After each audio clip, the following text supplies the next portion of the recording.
Hi friends, welcome to my YouTube channel science for railways. ఈరోజు మనం RRB group బికి సంబంధించిన 101 షిఫ్ట్లకు సంబంధించిన పీవైక్యూ సిరీస్లో 28th నవంబర్ జరిగిన థర్డ్ షిఫ్ట్ పేపర్ గురించి మనం డిస్కస్ చేసుకుందాం. So last 28th November first and second షిఫ్ట్లో ఎక్స్ప్లెయిన్ చేశాను. ఈరోజు మనం థర్డ్ షిఫ్ట్లో అడిగిన 25 సైన్స్ క్వశ్చన్స్ గురించి మనం క్లియర్గా డిస్కస్ చేసుకుంటూ వెళ్దాం. ఓకేనా? సో నేను ఎందుకు చేస్తున్నానంటే కాస్త లేట్గా. సో గ్రూప్ డీకి మనకు టైం ఉంది.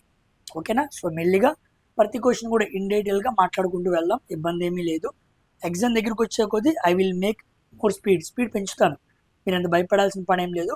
మెల్లిమెల్లిగా మ్యాక్సిమం 1 డేకి ఒక వీడియో కంపల్సరీగా తీసుకొద్దాం అనుకుంటున్నాను, కానీ కుదరక తేలేదు. కానీ కంపల్సరీగా తెలుగు అండ్ ఇంగ్లీష్లో ఇలాగే చాలా చక్కగా పిక్చర్స్ని చూపిస్తూ మనం క్లియర్గా మాట్లాడుకుంటూ వెళ్దాం. ఓకేనా? So 28th November third shift అనమాట. నవంబర్లో ఫినిష్ అయిపోయింది. నెక్స్ట్ మనం 1st డిసెంబర్ స్టార్ట్ చేసుకోవచ్చు. ఓకేనా?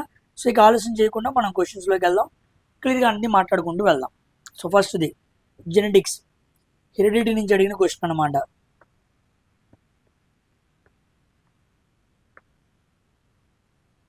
క్వశ్చన్ చూడండి. In Mendel's experiment what was observed in the F1 generation when he crossed all tall pea plant with all short pea plant? ఒక పొడవైన బఠానీ మొక్క, ఒక పొట్టి బఠానీ మొక్కని సంకరణం చేసినప్పుడు F1 తరంలో ఏమొస్తాయి అన్నాడు. ఇదిగోండి టాల్, షార్ట్, క్యాపిటల్ టీ టాల్కి రిప్రజెంటేషను, స్మాల్ టీ అనమాట, జీనోటైప్ అనమాట. మొత్తం చేసామనుకోండి టాల్ వచ్చింది. అన్నీ ఏంటి? Tall. So all tall in F1 generation. ఓకేనా? కానీ కరెక్ట్గా అడిగామనుకోండి అవన్నీ కూడా హైబ్రిడ్ టాల్ అనమాట. సో క్యాపిటల్ టీ స్మాల్ టీ ఉంటే దాన్ని హైబ్రిడ్ టాల్ అనాలి. ఇలా ఉందనుకోండి ప్యూర్ టాల్ అనాలి. ఇలా ఉందనుకోండి ప్యూర్ షార్ట్ అనాలి. అంటే నెక్కచ్చిగా ఉన్న, అంటే ప్యూర్గా ఉన్న పొట్టి మొక్క, ప్యూర్గా ఉన్న పొడుగు మొక్క రెండింటినీ సంకరణం చేసినప్పుడు మొదటి తరంలో మనకు హైబ్రిడ్ టాల్ వచ్చింది. కానీ అంత మెన్షన్ చేయలేదు కాబట్టి మనం అన్ని టాల్ మొక్కలు వచ్చినాయి అని మనం చెప్పాలి. దాని తర్వాత జీనోటైపిక్ రేషియో మనం 1:2:1, 3:1 ఇవన్నీ మనం మాట్లాడుకున్నాం. ఓకేనా? సో ఎవరైనా చూడడం వల్ల ఉంటే హెరిడిటీ చూడండి, క్లియర్గా అర్థమైంది. Next second question, which of the following is not a method of contraception? గర్భ నిరోధక పద్ధతి కానిది ఏంటి అన్నారు. సో కోండమ్స్ అనేవి గర్భ నిరోధక పద్ధతి, కాపర్ టీ కూడా అంతే, యుటెరస్లోకి పంపించే ఒక ఇన్స్ట్రుమెంట్ అనమాట. హార్మోనల్ ఇంబ్యాలెన్స్ కూడా గర్భ నిరోధక పద్ధతి, అంటే బిల్లలు వేసుకోవడం, పిల్స్ వాడదాం. కానీ అబార్షన్ ఈజ్ నాట్ గర్భ నిరోధక పద్ధతి. అర్థమైందా? అబార్షన్ అనేది అసలు లెక్కలోకి తేకూడదు అనమాట. It is not a contraception method. గర్భాన్ని నిరోధించడానికి వాడే పద్ధతి కాదు, వచ్చిన తర్వాత చేసేది అనమాట. రాకుండా చేసే జాగ్రత్తలు అవి. కాండమ్స్, కాపర్ టీ, పిల్స్ అనేవి రాకుండా ఉండటం, వచ్చిన తర్వాత తీసేయటం అనేది గర్భస్రావం అనమాట, అబార్షన్ అనమాట. ఓకేనా? Coming to third question, in flowering plants what is the advantage of vegetative propagation? శాఖీయ వ్యాప్తి పుష్పించే మొక్కల్లో ఒక ప్రయోజనం. పుష్పించే మొక్కల్లో కూడా మనకి శాఖీయ వ్యాప్తి జరుగుతుంది. అక్కడ ప్రయోజనం ఏంటి అన్నాం. మనం ఏమనుకున్నాం? వెజిటేటివ్ ప్రాపగేషన్ అంటే సీడ్స్ కాదు, సారీ, లీవ్స్, స్టెమ్, రూటు, ఈ మూడే ఉంటాయి అన్నమాట వెజిటేటివ్ ప్రాపగేషన్ అంటే. ఓకేనా? ఏది? నాన్ ఫ్లవరింగ్ ప్లాంట్స్లో, అంటే పుష్పించిన మొక్కల్లో. కానీ ఇక్కడ పుష్పించే మొక్కల్లో కూడా శాఖీయ వ్యాప్తి యొక్క ప్రయోజనం అడిగాడు. సామాన్యంగా మనం పుష్పించని విత్తనాలు, పుష్పించే మొక్కలుగా డివైడ్ చేసుకుంటాం. తెలుసా వాటిని ఏమంటారో? మీకు ఇక్కడ ఒక చార్ట్ తీసుకొని చెబుతాను, క్లియర్గా అర్థమైంది. ఫస్ట్ వాటిని ఏమో క్రిప్టోగ్రామ్లు అంటారు.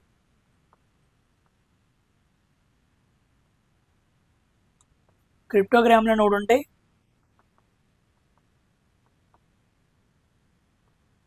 ఫెనిరోగ్రామ్స్ ఉంటాయి అన్నమాట. క్రిప్టోగ్రాములు అంటే పుష్పించనివి అన్నమాట. విత్తన రహిత మొక్కలు అన్నమాట. ఇవేమో పుష్పించనివి, no flower, non flowering plants అంటారు. వీటినేమో ఫ్లవరింగ్ ప్లాంట్స్ అంటారు. ఓకేనా. ఇప్పుడు ఈ పుష్పించిన విత్తనాలు ఉన్నాయి చూసారా, ఇవన్నీ కూడా ముఖ్యంగా ఎక్కువగా బీజాంశాలు అంటారు. బీజాంశాలు. ఓకేనా. స్పోర్స్ అంటారు. వాటి ద్వారా రీప్రొడక్షన్ జరుగుతూ ఉండిద్ది. కానీ ఇక్కడ అలా కాదు, స్పోర్స్ ద్వారా కాదనమాట. ఇక్కడ చాలా రకాలుగా జరుగుతూ ఉండిద్ది. ఈ నాన్ ఫ్లవరింగ్ ప్లాంట్స్లో సీడ్లెస్ అండ్ ఫ్లవర్లెస్ అనమాట. ఇక్కడ సీడ్స్ ఉండవు, ఇక్కడ ఫ్లవర్స్ ఉండవు. ఓకేనా. అంటే ఫ్లవరింగ్ ప్లాంట్తో పోల్చుకుంటే నాన్ ఫ్లవరింగ్ వాటితో పోల్చుకుంటే ఫ్లవరింగ్ వాటిలో మనకి సీడ్స్, ఫ్రూట్స్ ఇంకా ముందే వచ్చేస్తాయి. అసలు ఇక్కడ సీడ్స్, ఫ్లవర్స్ రెండు రావు, పాసిబుల్లే లేదు. ఇక్కడ ఉండే రకాలు ఏంటంటే థాలోఫైటా, బ్రయోఫైటా, టెరిడోఫైటా. థాలోఫైటా అంటే మనకేమొస్తుంది, ఆల్గే, ఫంగై లాంటివి వస్తాయి అన్నమాట. బ్రయోఫైటా అంటే ఏమొస్తాయి, మోసెస్ అనే మొక్కలు వస్తాయి. టెరిడోఫైటా అంటే ఏమొస్తాయి మనకి, ఫెర్న్స్ అనే మొక్కలు వస్తాయి, ఫెర్న్స్ అంటారు. వీటిలన్నిటిలో కూడా సీడ్స్, ఫ్లవర్స్ ఉండవు. కేవలం లీవ్స్, స్టెమ్స్, రూట్స్, ఆకులు, కాండం, వేర్లు, వాటి ద్వారా రీప్రొడక్షన్ జరిగిద్ది. అందుకే ఇక్కడ ఫ్లవర్స్, సీడ్స్ రావడం అనేది అసలు జరగని పని ఎప్పుడుతో పోల్చుకుంటే ఫెండ్రోగ్రామ్స్తో. కానీ పుష్పించే మొక్కల్లో సీడ్స్, ఫ్రూట్స్ బాగా వచ్చేస్తాయి అన్నమాట. కాబట్టి ఏమడిగాడు, పుష్పించే మొక్కల్లో శాఖీయ వ్యాప్తి యొక్క ప్రయోజనం ఏంటి అంటే ఇదిగోండి, బేర్ ఫ్రూట్ ఎర్లియర్, ముందుగానే పుష్పించి ఫలాలను ఇవ్వగలవన్నమాట. ఎక్కడ, పుష్పించే మొక్కల్లో. పుష్పించని మొక్కల్లో అది పాసిబుల్ అవ్వదు. ఓకేనా. So D option is the correct answer అనమాట. గుర్తుపెట్టుకోండి, పుష్పించని మొక్కల్లోనే మనకి రకాలన్నీ ఉంటాయి. Thallophyta, bryophyta, pteridophyta. వాటి ఎగ్జాంపుల్స్ ఇంపార్టెంట్. ఇక్కడ సీడ్స్, ఫ్లవర్స్ ఉండవు. మరి వేటి ద్వారా జరిగిద్ది వాటి వృద్ధి అంటే స్పోర్ట్స్ ద్వారా జరిగిద్ది. అదంతా అసెక్షువల్ రీప్రొడక్షన్లో మనం మాట్లాడుకుంటాం. నెక్స్ట్ 4వ question, correctly describes the potential difference between the 2 points. మనకి తెలుసు W = V × Q, అంతే కదా. ఇప్పుడు మనల్ని B అడిగాడు. V అంటే potential difference. So V = W/Q అంటే వర్క్ బై ఛార్జ్ చేయాలి. ఇదిగోండి ఫస్ట్ ఆప్షన్, సింపుల్ క్వశ్చన్ అనమాట. ఓకేనా, వర్క్ బై ఛార్జ్.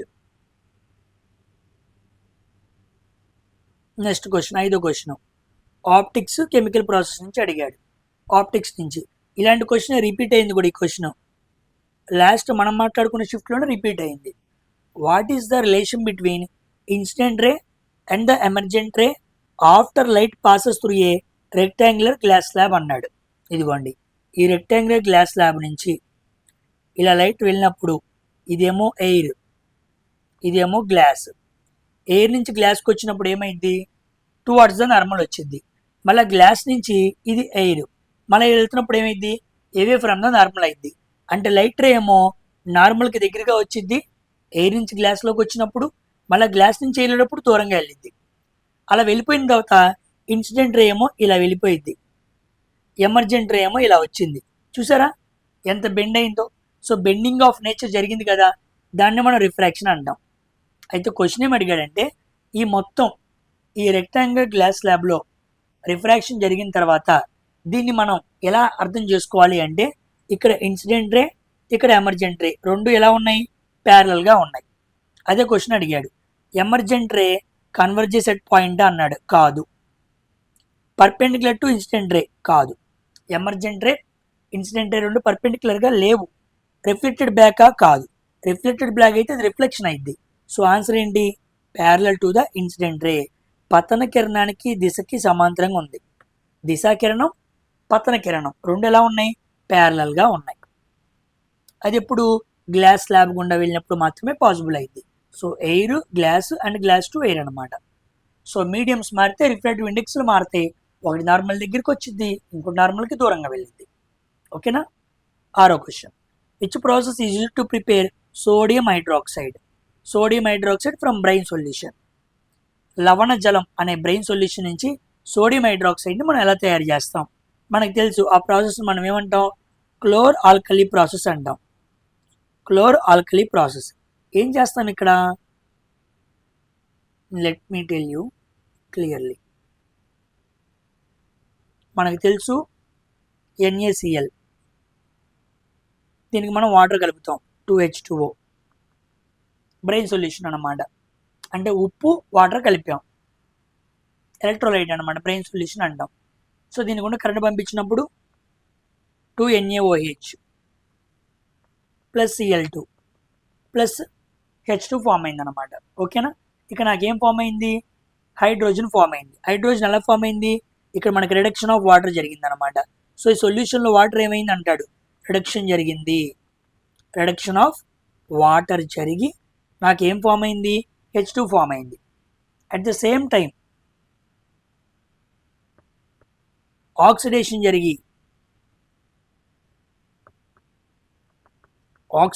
జరిగి నాకు Cl2 ఫామ్ అయింది, క్లోరిన్ గ్యాస్ ఫామ్ అయింది. క్లోరిన్ గ్యాస్ ఎప్పుడు కూడా ఎక్కడ ఫామ్ అయింది? యానోడ్ దగ్గర ఫామ్ అయింది. అండ్ H2 ఎక్కడ ఫామ్ అయింది? క్యాథోడ్ దగ్గర ఫామ్ అయింది. ఓకేనా? సో నాకు NaOH రావడానికి ఈ రియాక్షన్ కారణమైంది అనమాట. ఈ మొత్తాన్ని మనం ఏమంటారంటే ఎలక్ట్రోలైసిస్ ఆఫ్ బ్రెయిన్ సొల్యూషన్ అని పిలవాలి. లైసిస్ అంటే బ్రేక్ చేయడం, ఎలక్ట్రో అంటే కరెంట్ సహాయంతో ఈ బ్రెయిన్ సొల్యూషన్ బ్రేక్ చేస్తే మనకి sodium hydroxide, chlorine gas and H2 వచ్చిందనమాట.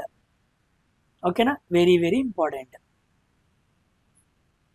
నెక్స్ట్ క్వశ్చన్ సొల్యూషన్స్ నుంచి అడిగాడు. 7వ question, colloid cells are separated by అన్నాడు. కొలాయిడల్ సొల్యూషన్స్, కాంజుకాబ కణాలు అంటారండి తెలుగులో.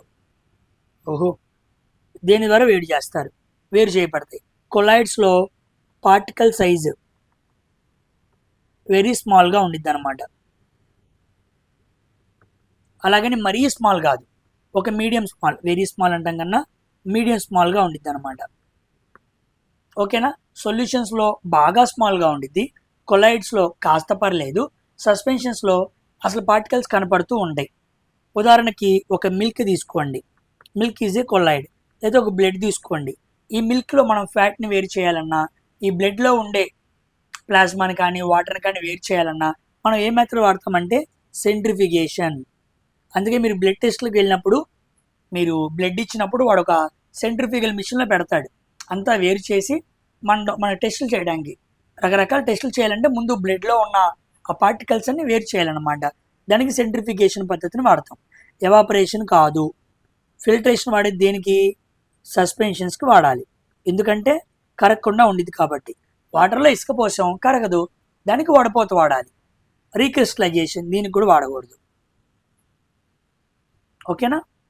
Centrifugation is the answer. ఇంకా చాలా మెథడ్స్ ఉంటాయి అన్నమాట. అల్ట్రా ఫిల్టరేషన్ అని, డయాలసిస్ అని, ఎలక్ట్రో డయాలసిస్ అని చెప్పి, కోయాగ్యులేషన్స్ అని చెప్పి, కానీ ఎక్కువగా మనం సెంట్రిఫికేషన్ వాడుతూ ఉంటాం. కొలాయిడ్స్లో సాల్వెంట్ నుంచి సొల్యూట్ని వేరు చేయడానికి. 8వ question, how does the heart beat sound travel from the chest to the doctors year through stethoscope? Stethoscope తీసుకొచ్చి మన గుండె మీద పెట్టినప్పుడు స్టెథోస్కోప్లో ఇక్కడ ఏముండిద్ది? డయాఫ్రేమ్ ఉండిద్ది. మన గుండె నుంచి వచ్చే హై ఫ్రీక్వెన్సీస్ ఈ డయాఫ్రేమ్ మీదకి వస్తాయి.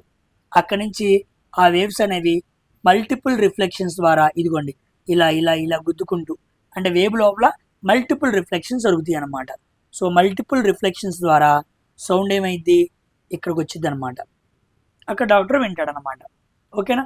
మధ్యలో యాంప్లిఫికేషన్ కూడా జరిగింది, ఎందుకంటే వచ్చిన హై ఫ్రీక్వెన్సీ అయినప్పటికీ అవి మన చెవులు వినేంతగా ఉండవు అనమాట. సో యాంప్లిఫికేషన్ కూడా జరిగింది. ఓకేనా? అంటే మన బాడీలో ఇక్కడనే కాదు, కొన్ని వీక్ బాడీ సౌండ్స్ ఉంటాయి, చాలా తక్కువ సౌండ్స్ ఉంటాయి, అవి వినపడవు కదా. సో ఆటోమేటిక్గా యాంప్లిఫికేషన్ జరిగి వినపడతాయి అనమాట. సో డయాఫ్రమ్ మీద పడాలి, మల్టిపుల్ రిఫ్లెక్షన్స్ అండ్ యాంప్లిఫికేషన్ జరిగి మన చెవులకి వినపడాలి. సో మల్టిపుల్ రిఫ్లెక్షన్స్ అనే కాన్సెప్ట్ మీద డయాఫ్రమ్ పనిచేస్తుంది, స్టెథోస్కోప్ పనిచేస్తుంది, బహుళ ధ్వని పరావర్తనం. ఓకేనమ్మా? కమింగ్ టు 9వ క్వశ్చన్. ఇలాంటి క్వశ్చన్ మనం లాస్ట్ టైం మాట్లాడుకున్నాం, కానీ డిఫరెంట్గా అడిగాడు ఈ క్వశ్చన్ని. గుర్తుందో లేదు మీకు? ఓకేనా? Which of the following metal oxides can be reduced to metal by heating ఎలా అన్నాడు. మెటల్ ఆక్సైడ్స్ అన్నాడు. అనగానే మీరు ఒక పదం పట్టుకోవాలి. మన మెటలర్జీలో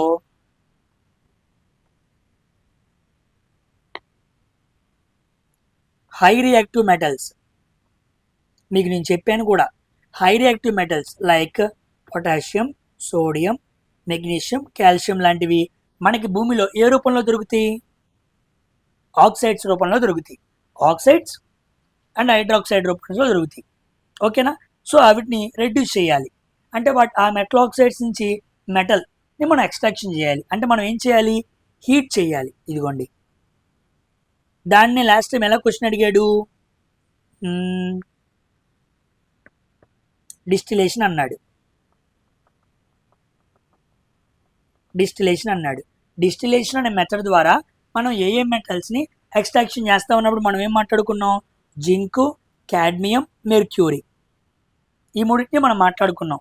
అవునా కాదా? కాబట్టి ఇప్పుడు మనం ఏం చెప్పాలి? ఆన్సరు జింక్ ఆక్సైడ్ చెప్పాలి. బికాస్ మ్యాంగనీస్ కాదు, ఐరన్ మీడియం రియాక్టివ్ కాదు, మెర్క్యూరీ కాదు, అది లో రియాక్టివ్. ఆక్సైడ్స్ రూపంలో ఉండేది ఏంది? Zinc oxide. పేరులోనే ఉంది చూసారా? మిగతా వాడికి ఆక్సైడ్స్ ఇచ్చాడు కాబట్టి అవి ప్యూర్ మెటల్స్ అని అనుకోవద్దు. ఓకేనా? సో జింక్, కాడ్మియం, మెర్క్యూరీ లాంటివి అనమాట. కానీ మెర్క్యూరీ కూడా మనం తీసుకోవాల్సిన పని లేదు. ఇక్కడ జింక్ని ఎక్కువ తీసుకోవాలి. Because zinc is more reactive compared to cadmium and mercury అనమాట. కమింగ్ టు 10వ question. At higher atmospheric levels, okay, అధిక వాతావరణ స్థాయిల్లో కింది వాటిలో అతి నీళ్ళలో ఇత కిరణాలు రేడియేషన్ ఉపరితలాన్ని చేరకుండా ఏది రక్షిస్తుంది అన్నాడు. ఇంకేముంది? ఓజోన్. ఓజోన్ ఉండటం వల్లే పైనుంచి వచ్చే యూవీ రేడియేషన్ డైరెక్ట్గా మన బాడీ మీద పడి మన స్కిన్ని పాడవకుండా కాపాడుతుంది. ఓకేనా? ఓజోన్ లేయర్ ఉండేది స్ట్రాటోస్ఫియర్లో. 15 నుంచి 35 కిలోమీటర్ల మధ్య ఉన్న డిస్టెన్స్లో స్ట్రాటోస్ఫియర్ ఉండిద్ది. దాని లోపల ఓజోన్ లేయర్ ఉండిద్ది. ఓజోన్ లేయర్ థిక్నెస్ దేంట్లో కొలుస్తాం? డాప్సన్ యూనిట్స్లో కొలుస్తాం. డాప్సన్ యూనిట్స్ గుర్తుపెట్టుకోండి, వెరీ ఇంపార్టెంట్. ఓకేనా? ఓజోన్ డిప్లీషన్ ఇప్పుడు బాగా జరుగుతుంది. దానికి ముఖ్యమైనవి ఫ్లోరోకార్బన్స్, వాటిని తగ్గించాలి. కమింగ్ టు 11వ క్వశ్చన్. రియాక్టివిటీ ప్లాంట్ టిష్యూస్ మీద అడిగాడు. Which of the following metals react with most vigorously with water? వాటర్తో అత్యంత వేగంగా చరి జరిపే మెటల్ ఏంటి అన్నాడు. ఇంకేముంది? సోడియం వాటర్తో ఎక్కువగా రియాక్షన్ జరుగుతూ ఉండిద్ది. హై రియాక్టివిటీ దానికి ఉండిద్ది అనమాట. బికాస్ బాండింగ్ నేచరు, ఇలా చాలా కారణాలు ఉంటాయి అన్నమాట. ఓకేనా? అందుకే మనం దాన్ని దేనిలో స్టోర్ చేస్తాం? కిరోసిన్లో స్టోర్ చేస్తాం. కిరోసిన్ గుర్తుపెట్టుకోండి. 12వ question. Which meristematic tissue is responsible for the increase in the length at the tips of the stems and roots? కాండాలు, వేరుల్లో అంచుల దగ్గర ఒక టిష్యూ పెరుగుతూ వెళ్తుంది. మెరిస్టమాటిక్ టిష్యూ పెరుగుతూ వెళ్తుంది. అది ఏ రకం అన్నాడు? పర్మనెంట్ కాదు, ఎపికల్ అన్నమాట. ఇదిగోండి ఎపికల్. ఎపికల్ అంటే దేనికి సంబంధించింది? లెంత్ అనమాట. కాండం కానీ వేర్లు కానీ లెంత్ పెరిగినాయి అనుకోండి, ఎపికల్. లేటరల్ అంటే విడ్త్ పెరగటం. ఇంటర్క్యాలరీ అంటే నోడ్స్ మధ్య డిస్టెన్స్ పెరగటం. కానీ ఇక్కడ ఏమన్నాడు? ఈ పాయింట్ టిప్స్ అన్నాడు. సో అంచుల దగ్గర, మూలాల దగ్గర లెంత్ పెరగడానికి ఉపయోగపడే కణజాలం అగ్ర విభాజక కణజాలం బి. ఈ మధ్య ఇలా కూడా ఇవ్వట్లేదండి. ఎపికల్ మెరిస్టమ్నే ఎపికల్ మెరిస్టమ్ అని రాస్తున్నాడు తెలుగులో. ఓకేనా? అలా రాస్తే ఇంక ప్రయోజనం ఏముంది? అందుకే నేను వేరేగా కన్వర్షన్ చేసి మరీ తీసుకొచ్చాను. కానీ ముందు రోజుల్లో రీసెంట్గా టెక్నీషియన్ జేఈ ఎగ్జామ్స్లో అలా ఇవ్వలేదు, డైరెక్ట్గా ట్రాన్స్లేషన్ చేశాడు. గుర్తుపెట్టుకోండి, తెలుగు నమ్ముకుంటే చాలా ఇబ్బంది పడతారు. మెల్లిమెల్లిగా పదాలు అర్థం చేసుకోవడానికి ట్రై చేయండి. నేనైతే తెలుగులో పెడతాను. నెక్స్ట్ 13వ question. How is molecular mass calculated? Molecular మాస్ని ఎలా క్యాలిక్యులేట్ చేయాలి? ప్రొడక్ట్ ఆఫ్ అటామిక్ వాల్యూసా? కాదు. సమ్ ఆఫ్ అటామిక్ నెంబర్సా? కాదు. సమ్ ఆఫ్ అటామిక్ వాల్యూమ్సా? సో వాల్యూమ్స్ మనం ఎక్కడూ చదవాల. సమ్ ఆఫ్ అటామిక్ మాసెస్, అణువులోని ద్రవ్యరాశులు, పరమాణు ద్రవ్యరాశులు అన్నీ యాడ్ చేయాలి. అప్పుడు మనకు వచ్చేది అటామిక్ మాస్ అనమాట. 14వ question. Lead nitrate is heated solid lead నైట్రేట్ని వేడి చేసినప్పుడు ఏ వాయువులు విడుదలవుతాయి? ఓకే, ఇంగ్లీష్లో ఏమన్నాడు? It leaves a yellow residue, ఒక ఒక పసుపు అవక్షేపం లాంటిది ఫామ్ అయింది. Okay, and releases two gases, one is brown and supporting combustion అన్నాడు. ఓకే, రెండు గ్యాసులు విడుదలవుతాయి, ఒక గ్యాస్ బ్రౌన్ కలర్లో ఉండిద్ది అన్నాడు. రెడిష్ లేదా బ్రౌన్ కలర్ లేదా రెడిష్ బ్రౌన్ కలర్లో ఉండే గ్యాస్ అన్నాడు అనుకోండి, మనం అప్పుడు ఆన్సర్ ఏం పెట్టాలి? NO2 సారీ NO2, ఇదిగోండి NO2 పెట్టాలి. నెక్స్ట్ ఏమన్నాడు? కంబషన్ అన్నాడు. ఇంకో గ్యాస్ ఏంది? కంబషన్, అంటే మండటానికి ఉపయోగపడుతుంది oxygen. So reddish brown gas అన్నాడు కాబట్టి మనం నైట్రోజన్ డైఆక్సైడ్ పెట్టాలి, అండ్ కంబషన్ అన్నాడు కాబట్టి ఆక్సిజన్ పెట్టాలి. సో లెడ్ నైట్రేట్ని వెయిట్ చేసినప్పుడు ఆ రియాక్షన్ ఫామ్ అవుతుంది అనమాట. ఓకేనా, గుర్తుపెట్టుకోండి. చూపించిన equation PbNO3 twice lead nitrate weight చేసామనుకోండి, PbO వస్తుంది, NO2 వస్తుంది అండ్ ఆక్సిజన్ వస్తుంది. బ్యాలెన్సింగ్ చేసుకుంటే మీకు క్లియర్గా ఇంకా అర్థమైంది. నేను రఫ్గా రాశాను. సో NO2 అనేది reddish brown and O2 is for combustion. ఓకేనమ్మా. కమింగ్ టు 15వ question. Just as Newton to weight dash is to pressure అన్నాడు. వెయిట్ని దేంట్లో కొలుస్తాం? అది కూడా వెయిట్ కూడా ఒక రకమైన ఫోర్స్ కాబట్టి న్యూటన్స్లో కొలుస్తాం. మరి ప్రెషర్ని మనం దేంట్లో కొలుస్తాం? పాస్కల్లో కొలుస్తాం. సో ఆన్సర్ ఏమవ్వాలి? పాస్కల్ అవ్వాలి. ఓకేనా, సింపుల్ క్వశ్చన్. నెక్స్ట్ 16వ question. What is the function of plug key in the electric circuit? Electric సర్క్యూట్లో ప్లగ్ కీ యొక్క ప్రయోజనం ఏంటి అని అడిగాడు. ఎందుకు ప్రయోజనం? మెజర్స్ ద పొటెన్షియల్ డిఫరెన్సా? కాదు. దానికి వోల్ట్ మీటర్ ఉంది కదా. మెజర్స్ ద కరెంట్, దానికి అమ్మీటర్ ఉంది కదా. ఇది కాదు. ప్రొవైడ్స్ ద పొటెన్షియల్ డిఫరెన్స్, దానికి వోల్ట్ మీటర్ ఉంది. ఇక ఆన్సర్ ఏమవ్వాలి? Connects and disconnects the circuit. ఒక సర్క్యూట్ని కనెక్ట్ చేయాలన్నా డిస్కనెక్ట్ చేయాలన్నా మధ్యలో స్విచ్ ఉండిద్ది అనమాట. ఇలా ఉండిద్ది. ఇది ఓపెన్ స్విచ్. ఇలా ఉందనుకోండి క్లోజ్డ్ స్విచ్. ఇలా ఉన్నప్పుడు కరెంట్ పాస్ అయ్యిద్ది. ఇలా ఉంటే ఓపెన్ సర్క్యూట్లో కరెంట్ పాస్ అవ్వదు. ఓకేనా, అందుకు ఉపయోగపడిద్ది అనమాట స్విచ్ అనేది. దాన్నే ప్లగ్ కీ అని ఇచ్చాడు. 17వ question. A fluid filled in a container exerts dash pressure at the same height. ఒక కంటైనర్లో నింపిన ఫ్లూయిడ్ ప్రవాహి అదే ఎత్తులో ఉన్న పీడనాన్ని అదే ఎత్తులో డాష్ పీడనాన్ని ప్రయోగిస్తుంది అన్నాడు. చూడండి, ఒక గ్లాసులో వాటర్ పోసి మనం పెట్టినప్పుడు ఆ వాటర్ అన్ని దిశల్లో ఈక్వల్గా ప్రెషర్ని చూపించింది. సో ఈ గ్లాసు గోడల మీద ఎక్కడైతే ఫ్లూయిడ్ అతుక్కొని ఉందో ఆ ఫ్లూయిడ్ ప్రెషర్ అన్నిటి మీద ఉండిద్ది అనమాట. కాబట్టి ఓన్లీ సైడ్ వేస్ కాదు, అప్వర్డ్ కాదు, డౌన్వర్డ్ కాదు, అన్ని డైరెక్షన్స్లో ఉండిద్ది. Equally distributed in all directions. అన్ని దిశల్లో సమానంగా ప్రెషర్ అనేది డిస్ట్రిబ్యూషన్ అయింది అనమాట. దాన్నే మనం యూనిఫామ్ డిస్ట్రిబ్యూషన్ అంటాం.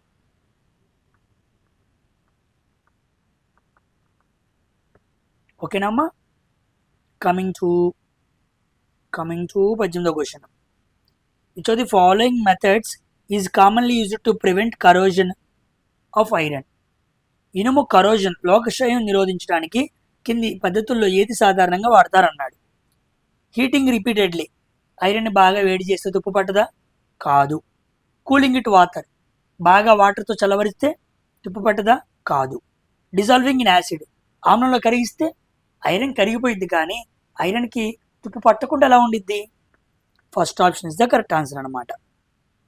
ఓకేనా. సో పెయింటింగ్ ఆర్ ఆయిలింగ్ చేయాలి, లైక్ గ్యాల్వనైజేషన్ లాంటివి చేయాలి. దాని మీద ఒక జింక్ లేయర్ ఫామ్ అయింది కాబట్టి అది మాయిశ్చర్ అండ్ వాటర్తో చెరి జరపకుండా ఉండిద్ది. దానివల్ల ఐరన్ తుప్పు పట్టకుండా ఉండిద్ది. సో ఆక్సిడేషన్ని మనం నిరోధించిన వాళ్ళం అవుతాం అనమాట. ఓకేనా. కమింగ్ టు 19వ question. A person pushes a heavy stationary object with force F. Okay, the object pushes back with force -F. Okay, why doesn't object accelerate అన్నాడు. చర్య ప్రతిచర్య బలాలు సమానంగా మరియు వ్యతిరేకంగా ఉంటే వస్తువు ఎందుకు త్వరణం చెందదు అన్నాడు. సింపుల్, క్వశ్చన్లోనే ఆన్సర్ ఉంది. ఉదాహరణకి నేను ఒక వస్తువుని నెట్టాను, ఆ వస్తువు కూడా నా మీద సమానమైన వ్యతిరేక బలంతో నెట్టిద్ది. సో నేను F అప్లై చేశాను, అదేమైపోయింది, అది కూడా ఎఫ్ఐ అప్లై చేసింది. ఎఫ్ ఏమైపోతాయి, క్యాన్సిల్ అయిపోతాయి. మైనస్ ఎందుకు, రివర్స్ అని చూపించడానికి అనమాట. సో నెట్ ఫోర్స్ ఏమైపోయింది, జీరో అయిపోయింది. గుర్తుపెట్టుకోవాల్సిన పాయింట్, ఎక్కడైతే నెట్ ఫోర్స్ జీరో అయిద్దో అక్కడ యాక్సలరేషన్ జీరో అయింది. కాబట్టి త్వరణం ఏమవుదు, చెందదు. త్వరణం ఎందుకు చెందలేదు అంటే action and reaction act on different bodies. రెండు వేరువేరు వస్తువుల మీద వేరువేరుగా బలాలు సమానంగా అప్లై చేయబడ్డాయి. నేనేమో ఒక వస్తువును కొట్టా, వస్తువేమో నా మీద తిరిగి ఫోర్స్ అప్లై చేసింది. సో యాక్షన్ ఏమో వస్తువు మీద, నా నుంచి వస్తువు మీద, రియాక్షన్ ఏమో వస్తువు నుంచి నా మీద. వేరువేరు ఆబ్జెక్ట్స్ మీద బలాలు వేరువేరుగా పనిచేస్తాయి, కానీ ఆ బలాలు ఎలా ఉన్నాయి, సమానంగా ఉన్నాయి. అందుకే నెట్ ఫోర్స్ జీరో అయింది. ఓకేనా. కాబట్టి ఎక్కడైతే నెట్ ఫోర్స్ జీరో అయిద్దో అక్కడ త్వరణం చెందదు. వై డజంట్ యాక్సలరేట్ అంటే వేరువేరు ఆబ్జెక్ట్స్ మీద ఫోర్స్ అప్లై చేయబడింది కాబట్టి. ఓకేనా. ఇది మనం మాట్లాడుకున్న కాన్సెప్టే. అన్నీ మనం మాట్లాడుకున్న కాన్సెప్ట్స్ చాలా ఉన్నాయి. ఓకేనా. అడిగే విధానాలు మారినాయి, వాటిని అర్థం చేసుకోవడానికి మనం ఇలా వెళ్తున్నాం. ఓకేనా. చాలామంది పిల్లలు సార్ చెప్పుకుంటూ వెళ్ళిపోతున్నాం అన్నారు. ఆ మాట అనమాకండి. ఓకేనా. నేను కంపల్సరీగా ఏ క్వశ్చన్స్కి అయితే చాలా ఇంపార్టెంట్ మ్యాటర్ ఉండిద్దో అక్కడ నేను చెప్పుకుంటూ వెళ్తూ ఉంటా. ఏ క్వశ్చన్స్కి ఎక్కువ అక్కర్లేదో అక్కడ నేను చెప్పను. బికాజ్ అది అందరికీ తెలిసిన క్వశ్చన్. ఒక 25 క్వశ్చన్స్లో 10-12 క్వశ్చన్స్ ఈజీగా ఉంటాయి, 15 క్వశ్చన్స్ వరకు ఈజీగా ఉంటాయి. వాటి దగ్గర మనం ఎక్కువ సమయం వెచ్చించకూడదు. ఎలా అడిగాడో తెలుసుకుని వెళ్ళిపోవాలి. కానీ మిగతా క్వశ్చన్స్ ఉంటాయే అక్కడ మనం ఆగి నేర్చుకోవాలి. కాబట్టి రెండు విషయాలు ప్యారల్గా మెయింటైన్ చేసుకుంటూ వెళ్తా. కాబట్టి ఆ విషయం గుర్తుపెట్టుకోండి. ఓకేనా. నేను 100 పేపర్లు ఎక్స్ప్లెయిన్ చేశాను. ఐ నో దట్ అంత ఎక్స్పీరియన్స్ నాకు ఉంది. ఓకేనా. ఆ ప్రకారం నేను వెళ్తూ ఉంటాను. కాబట్టి మీరు అలా ఆలోచించాల్సిన పని ఏమీ లేదు. ఓకేనా.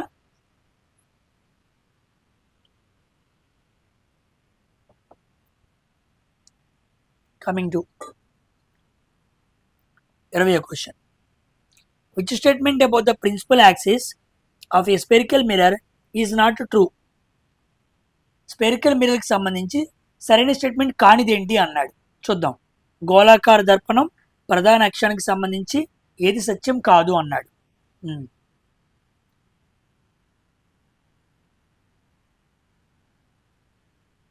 ఫస్ట్ది line through pole and centre. ఇదిగోండి ఒక లైన్, ఇది ప్రిన్సిపల్ యాక్సెస్, సెంటరు పోల్ గుండా వెళ్ళింది, కరెక్టే. Perpendicular to the mirror at pole. ఈ లైన్ ఇలా వెళ్ళినప్పుడు పోల్కి ఎలా ఉంది, పర్పెండిక్యులర్గా ఉంది, కరెక్టే. Focus is not on the axis. ఇక్కడ దొరికాడు. ఫోకస్ యాక్సిస్ మీద ఉండదు అన్నాడు, తప్పు. నాభి దాని ప్రధాన అక్షరం మీద ఉంది, ఇదిగోండి ఉందిగా, మరి లేదని అన్నాడు కాబట్టి wrong. So C option is the correct answer అనమాట. Parallel rays pass through C. Parallel rays passes through సియా. ఓకే. ప్రిన్సిపల్ యాక్సెస్ ప్యారల్గా వెళ్ళిద్ది, సి గుండా వెళ్ళిద్ది అని చెప్పుంటాడు. ఇది కూడా రైటే. సి ఆప్షనే కరెక్ట్ అనమాట. సారీ, సి ఆప్షనే రాంగ్ ఆప్షను. అది క్వశ్చన్కి right. So C is the answer.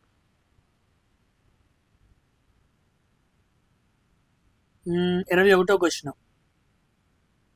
ఇదిగోండి ఏం అడిగాడు అసలు ఈసారి. ఫుడ్ రిసోర్సెస్లో క్వశ్చన్స్. ఓకేనా. రీసెంట్గా ఈ హనీ గురించే టెక్నీషియన్లో కూడా అడిగాడు. హనీ క్వాలిటీ దేని మీద ఆధారపడిద్ది అని టెక్నీషియన్ గ్రేడ్ 3లో అడిగాడు క్వశ్చన్స్. అవి కూడా వస్తాయి, వాటిని కూడా మనం మాట్లాడుకుందాం. ఓకేనా. చూడండి. ఇండియన్ బి అంటే ఇండికా అని ఉండాలి. సో ఒకటో దానికి బి ఇది ఒకటే ఉంది. సో ఇది రాంగు, ఇది రాంగు, ఈజీగా పెట్టేయచ్చు. ఓకేనా. సో క్వశ్చన్ కష్టంగా ఏమి ఇవ్వాల, ఒక్క థెరటిక్ గురించి తెలిసినా నువ్వు అన్నీ పెట్టేలా ఇచ్చేసాడు, ఈజీగానే దొరికిద్ది అనమాట. సో ఇండియన్ బి అంటే ఎపిస్ సెరీనా ఇండికా. ఇదొక నేటివ్ బి అనమాట. నేటివ్ అంటే మన ప్రాంతానికి సంబంధించిన తెనటీగా. నెక్స్ట్ రాక్ బీకి ఆన్సర్ ఏంటి, ఎపిస్ డార్సెటా. రెండో దానికి సి, ఎపిస్ డార్సెటా. ఇదిగోండి Apis dorsata, very very important. దీన్ని వైల్డ్ బీ అని కూడా పిలుస్తూ ఉంటారు, గుర్తుపెట్టుకోండి. Wild bee. ఓకేనా. ఒక ప్రాంతంలోనే ఎక్కువ హనీని పెట్టగలదు, rock bee. Next little bee, little bee పేరు ఫ్లోరే, మూడో దానికి D, florea, very very important. Florea పేర్లోనే ఉంది లిటిల్. స్మాల్ అమౌంట్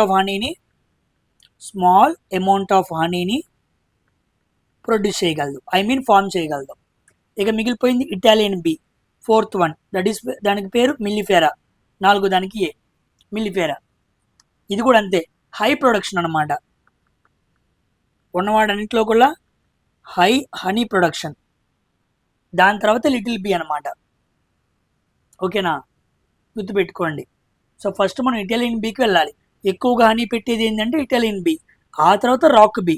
ఇక లిటిల్ బీ అనేది చిన్నదనమాట, తక్కువగా. గుర్తుపెట్టుకోండి, పేర్లు important. Indian bee indica, rock bee dorsata, little bee florea, Italian bee mellifera. Next 22వ క్వశ్చన్. దీని క్వశ్చన్ మిస్ చేశానా? చేయలేదుగా. Yes, which statement about cell size is correct అన్నాడు. కణ పరిమాణం గురించి సరైన స్టేట్మెంట్ ఏంటి అన్నాడు, చూద్దాం. Large in multi cellular organisms అన్నాడు. సో బహుకణ జీవుల్లో లోపల ఉండే కణం చాలా పెద్దగా ఉండిద్ది అంటున్నాడు, తప్పు. మనిషి పెద్దగా ఉన్నాడు కాబట్టి మనిషి లోపల కణం కూడా పెద్దగా ఉండాల్సిన పని ఏమీ లేదు, చిన్న చిన్న కణాలే ఎక్కువ ఉంటాయి. అంతేకాని బహుళ కణ జీవుల్లో కణం పెద్దదిగా ఉండటం అనేది తప్పు. నెక్స్ట్ సెల్ సైజ్ ఎందుకు, సెల్ సైజ్కి సంబంధించి కరెక్ట్ స్టేట్మెంట్ ఏంటంటే ఇదిగోండి, ఇది related to function not organism size, ఇది కరెక్ట్. సెల్ సైజ్ అనేది ఫంక్షన్ బట్టి ఉండిద్ది, సైజుని బట్టి ఉండదు. పనితీరుకు సంబంధించి ఆధారపడి తప్ప జీవి పరిమాణంతో కాదు. జీవి ఎంత పెద్దగా ఉంది అనే దాని మీద సెల్ సైజు డిపెండ్ అవ్వదు. సెల్ ఎంత పని చేయాలి దాని మీద సెల్ సైజ్ డిపెండ్ అయింది. కాబట్టి cell size depends on function of the cell. ఈ ఒక్క పాయింట్ బాగా గుర్తుపెట్టుకోండి. ఫంక్షన్ ఆఫ్ సెల్ మీద ఆధారపడి సెల్ సైజ్ ఉండిద్ది. అర్థమైందా? శుక్రకణం దాని ఫంక్షన్ ఏంటి? మొటిలిటీ, ఇలా వెళ్ళిపోతూ వజిన పార్ట్ దగ్గర పడి లోపలికి వెళ్ళాలి, అండంలో కలవాలి. అందుకే దాని కణం సైజ్ అలా ఉంది. అండం దాని కణం సైజ్ ఎందుకు అలా ఉంది? అది రిలీజ్ అవ్వాలి, స్పెర్మ్ వచ్చినప్పుడు లోపలికి తీసుకోవాలి, జైగోట్గా ఫామ్ అవ్వాలి. అలా అండానికి ఒక కణం సైజు, స్పెర్మ్కి ఒక కణం సైజు, అలా వేరువేరుగా నర్వ్ సెల్ ఇంకో కణం సైజు. అలా ఎందుకు ఉన్నాయి? వాటి వాటి ఫంక్షన్స్ మీద ఆధారపడి ఆ కణాల యొక్క పరిమాణం ఆధారపడుతుంది. ఓకేనా? కేంద్రకాల సంఖ్య కాదు, అన్నిట్లో ఒకే పరిమాణం కాదు. ఎప్పుడు కూడా ఒకే పరిమాణంలో కణాలు ఉండవు, కణాల పరిమాణాలు వేరుగా ఉంటాయి. ఓకేనా? పనిని బట్టి depends on the function, cell size changes. 23వ question. The shortest distance between initial and final positions. వస్తువు యొక్క ప్రారంభ తుది స్థానాల మధ్య తక్కువ దూరాన్ని మనం ఏమంటాం? డిస్ప్లేస్మెంట్ అంటాం. దీన్ని మనం ఎస్తో చూపించాలి. దేంట్లో కొలుస్తాం? మీటర్స్లోనే కొలుస్తాం. అదే ఎక్కువ డిస్టెన్స్ అనుకోండి, మనం దేని ఎక్కువ లాంగెస్ట్ డిస్టెన్స్ అనుకోండి, మనం దాన్ని డిస్టెన్స్ అని చూపించాలి, దాన్ని డీతో చూపిస్తాం, దాన్ని కూడా మనం మీటర్తోనే కొలవాలి. ఓకేనా? గుర్తుపెట్టుకోండి, వెరీ వెరీ ఇంపార్టెంట్. డిస్ప్లేస్మెంట్ ఎప్పుడు less than or equal to distance ఉండిద్ది. డిస్ప్లేస్మెంట్ డిస్టెన్స్ అవ్వచ్చు, డిస్ప్లేస్మెంట్ డిస్టెన్స్ కన్నా తక్కువ ఉండొచ్చు, కానీ డిస్ప్లేస్మెంట్ ఎప్పుడు కూడా డిస్టెన్స్ కన్నా ఎక్కువ ఉండదు. ఈ స్టేట్మెంట్ రైట్, ఇది రాంగ్. స్టేట్మెంట్ లాగా ఇచ్చినప్పుడు మనం ఇలా పెట్టగలగాలి. 24వ question. Which cell organelle is called suicidal bag? Suicidal bag అని మనం దేని పిలుస్తాం? ఆత్మాహుతి సంచులను పిలుస్తుంటాం, atom bomb of the cell అని పిలుస్తుంటాం. మనం చాలా పేర్లు మాట్లాడుకున్నాం. లైసోజోమ్స్. బాడీలోకి వచ్చిన ఎటువంటి హానికర బ్యాక్టీరియల్ని సరే వాటిని తీసేసుకొని వాటితో పాటు చంపేసింది అనమాట. Suicidal bags. డైజెస్టివ్ ఎంజైమ్స్ అని కూడా పిలవచ్చు. వీటి లోపల ఆ ఎంజైమ్స్ ఉంటాయి. వాటిని ఏమంటారంటే ప్రోలాక్టికా, పేరు మర్చిపోయానండి. ప్రోలాక్టిక్ ఎంజైమ్సా, ప్రోలైటిక్ అనుకుంటా. ఒకసారి ఆ పేరు చూసి కామెంట్ సెక్షన్లో రాయండి. ప్రోలైటిక్ ఎంజైమ్స్ అని ఉంటాయి. ఆ ఎంజైమ్స్ ఈ కణం లోపలికి, ఈ లైసోజోమ్ దగ్గరికి వచ్చిన ఏ పదార్థం అయినా సరే ఆ ఎంజైమ్స్ వాటి మీద పడి బ్రేక్ చేసేస్తాయి. ఓకేనా? డైజెషన్ జరగాలంటే బ్రేక్ డౌన్ జరగాలి కదా. సో అలా జరుగుతాయి అన్నమాట. మైటోకాండ్రియా మీకు తెలుసు, పవర్ హౌస్ ఆఫ్ ది సెల్గా పనిచేసిద్ది. గాల్గి బాడీ తెలుసు, రైబోజోమ్స్ కూడా తెలుసు, ప్రోటీన్ సింథసిస్ అన్నమాట. గాలికి బడి పోస్ట్ ఆఫీస్ అని మనం మాట్లాడుకునే ఉన్నాం చాలాసార్లు. ఓకేనా. కమింగ్ టు 25వ question. When is the work done by a force set to be positive? Work done positive అవ్వాలంటే ఏం జరగాలి? పాజిటివ్ అవ్వాలంటే ఫోర్స్ డిస్ప్లేస్మెంట్ రెండు సేమ్ డైరెక్షన్లో ఉండాలి. So force and component in the direction of displacement. బలం స్థానభ్రంశం ఒకే దిశలో ఉండాలన్నమాట. ఒకవేళ 90 degrees ఉందనుకోండి 0 అయిపోయింది, ఇలా ఉందనుకోండి మైనస్ అయింది. ఓకేనా. So B option is the correct answer. ఇంకో పాయింట్ చెప్పడం మర్చిపోయాను ఇక్కడ. ఇలా ఇది 17వ క్వశ్చన్ చూడండి. ఈ ఫ్లూయిడ్ లోపల ప్రెషర్ మొత్తం డిస్ట్రిబ్యూషన్ అయింది కదా, దీన్ని హైడ్రోస్టాటిక్. ఎస్, హైడ్రోస్టాటిక్ ప్రెషర్ అంటారు. Very very important. Hydrostatic pressure అంటారు. ఫార్ములా గుర్తుపెట్టుకోండి, very very important. Pressure equal to rho g h. Height, gravity, density ఈ మూడిటి మీద ఆధారపడి ద్రవం లోపల ఆ ప్రెషర్ అనేది అన్ని వైపులకి డిస్ట్రిబ్యూషన్ జరుగుతూ ఉండిద్ది. రేపటి రోజున దీని మీద అడుగుతాడు, డెన్సిటీ మీద ఆధారపడిద్దా, జీ మీద ఆధారపడిద్దా, హెచ్ మీద ఆధారపడిద్దా అని అడుగుతాడు. అప్పుడు మనం చక్కగా చెప్పాలి. ఓకేనమ్మా. సో ఇక్కడతో 28 నవంబర్ రోజు జరిగిన షిఫ్ట్ 3 కూడా మనం మాట్లాడేసుకుందాం. నెక్స్ట్ షిఫ్ట్ అనాలిసిస్లో క్లియర్గా మరికొన్ని క్వశ్చన్స్ మనం డిస్కస్ చేసుకుందాం. వెళ్ళే కొద్ది పేపర్లో క్వశ్చన్స్ అనేవి చాలా డిఫరెంట్గా అడిగిన విధాలు వస్తూ ఉంటాయి, వాటిని మాట్లాడుకుంటూ వెళ్తూ ఉందాం. ఓకేనా. సో ఇక్కడతో వీడియో ఫినిష్ చేస్తున్నాను. అందరూ కూడా వీడియోని లైక్ చేసి షేర్ చేయడం అస్సలు మర్చిపోవద్దు. బాయ్.